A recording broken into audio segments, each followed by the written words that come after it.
Hello everyone and welcome back to another video from Banking and Crypto Guide. In this video, I'm going to show you how to download the Capitec Bank application on your Android device. So let's get started right away. First of all, just go ahead and open up the Google Play Store on your Android device.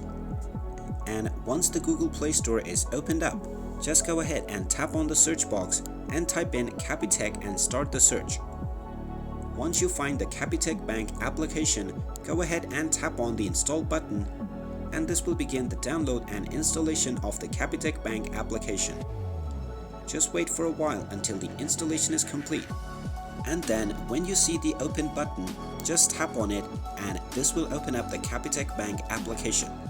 You can now proceed with signing into your account or opening up a new one by tapping on Open an Account.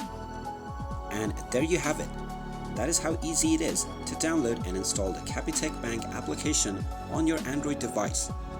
If you find this video helpful, make sure you hit that like button and subscribe to our channel if you haven't done so already.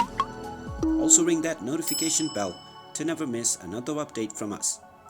Thank you for watching and I will see you again in the next video.